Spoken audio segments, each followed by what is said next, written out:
Shooting at my work, people shot. In the office waiting for cops. But she's okay. Pray for us.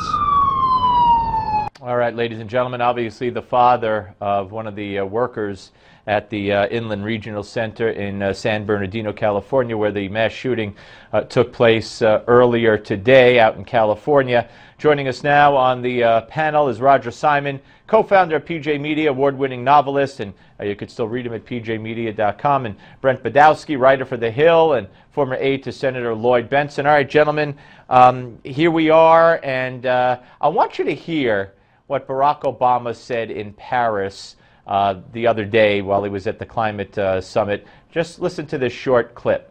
I say this every time we've got one of these mass shootings. This just doesn't happen in other countries. It doesn't happen in other countries. He was talking about the Colorado shooting at that time. He was asked about it, talked about we need, the Congress to do something. He's going to do whatever he could do. But I want to just digress to this for a second, Brent, to say that to stand in Paris 2 weeks after the attack and say mass shootings just don't happen in other countries, was he sleepwalking? Well, he also said that ISIS was contained a few hours before the Paris killings. I wish the president would talk less and do more, particularly on terrorism. No, that's fair enough. Roger, when it comes to... I couldn't agree more. By the way, just a few years ago in Norway, a guy sprayed about half the population of Oslo out in some park. So, crazy people exist in every country. That's just...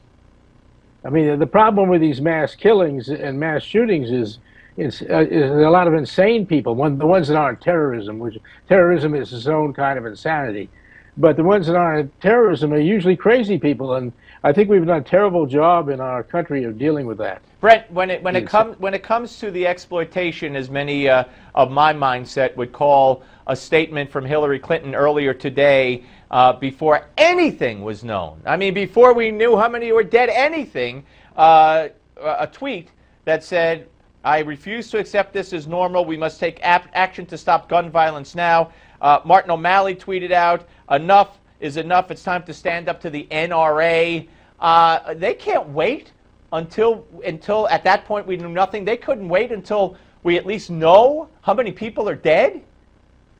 Well, I'm not going to say too much about that stuff right now because I give it 2 or 3 days before we know what we're talking about on any one of these events. I think there's too much lying and covering up and not telling us the truth across the board, which is not right or left. I just think that's the way it is. I will say this. I'm really agreeing with my cohort today. Absolutely, that's true. And the other thing is that trust a politician to look for voters over people's dead bodies. That's what that's about. You agree, Brent? Yeah, I think, look, number one, regardless of what we learn in the next several days about today, point one, I do think we need more gun control, but I will tell you the president didn't really fight for it the way he said he was. That was never really true. It was more photo ops. Point two, we need to send ground forces, and I don't mean 47 special ops, and I don't mean 200. I'm dealing in the 10 to 20,000 range with at least 3,000 Americans to go and kill ISIS. I'm getting a little fed up with hearing these vows of revenge and resolve when we don't do it. You can't win a war by bombing alone. And number three, we need a dramatically better program on mental health across the board. It is a tragedy that we don't have that. Well, Roger, let me address with you the other scourge, which I think is more of a threat to this country, and that's what goes on in Chicago every weekend, in Baltimore, in New York, to a lesser extent these days, but although the murder rate is rising, and in inner cities all over the country. And that's, 30, 40 people shot, 15, 16, 19 dead. How about some real gun legislation? That if you use a gun if you show a gun in the commission of a crime, just show it, don't even fire it. 10 years you're locked up, no questions asked. If you fire it straight into the air, 15 years, and if you fire it and hit someone, even in the pinky, 25 years. That's gun control, Roger. Listen, I'm not fighting with it. I think that's pretty good. I mean, the NRA slogan that guns don't kill people, people do, is true. I mean, that's obviously true.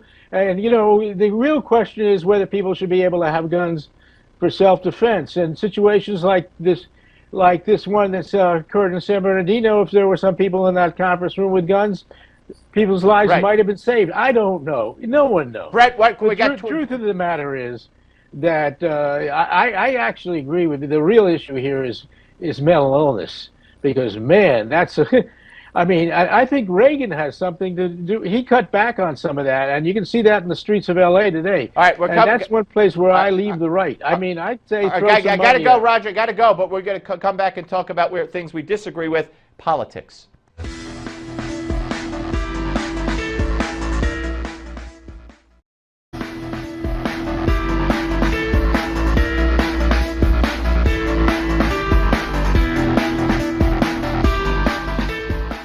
All right, ladies and gentlemen, we're back with Roger Simon and Brent Budowsky, and let's turn our attention for this segment to politics, because there is news out there, and the news is good again for Donald Trump on the Republican side. Let's put up the numbers. Quinnipiac University poll out today, as we discussed with Mary Madeline earlier. Donald Trump 27%, a 10-point lead over Marco Rubio, and 11-point lead over Ben Carson and Ted Cruz, who both weigh in at 16, and Jeb Bush toiling around still with his 5%. Roger, this is an increase for Trump in this particular national poll since the last time Quinnipiac did it.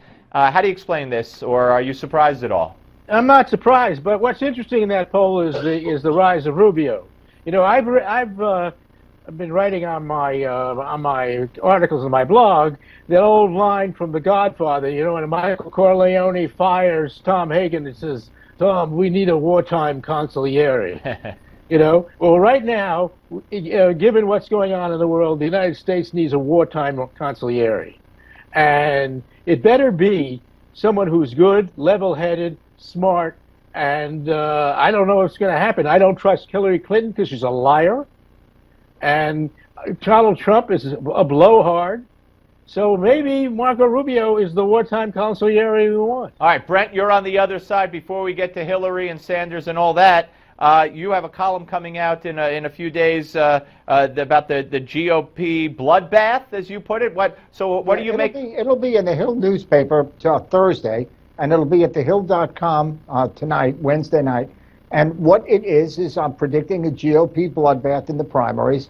You've got one lane on the highway is from the people. By the way, no pun intended. We are sensitive to, of course, the California shooting.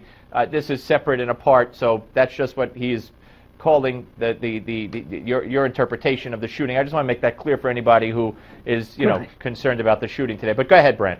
Oh yeah, I'm just saying there's going to be a very ugly fight on the Republican side between Donald Trump or whoever ends up leading the wing that I'm calling the National Front Wing of the far-right Republicans versus the more moderate wing, or call it the traditional center-right conservatives, which will be somebody like Marco Rubio, Chris Christie, John Kasich, or Jeb Bush. I have been predicting since June that Marco Rubio would have his moment. I wrote a piece in the Hill called Rubio's Moment, and it's turning out to be true. He needs to demonstrate a toughness, particularly in dealing with Trump now and later in dealing with Hillary if he gets nominated. I think he's being tested.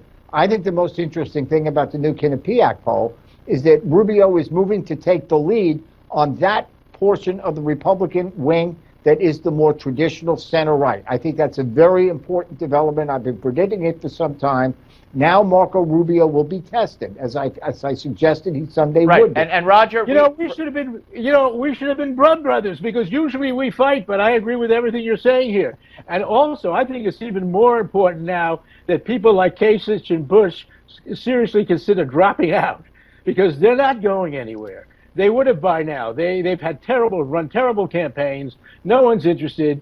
And Rubio, who is more to the right than they are, and certainly more hawkish, it should be the one that people throw their weight with. Well, let me ask you, Roger, if it were Rubio and Hillary up on that stage, that would be there were reports that that Bill Clinton's biggest fear was Rubio, because there's such a stark contrast there between young and old, present and future versus past.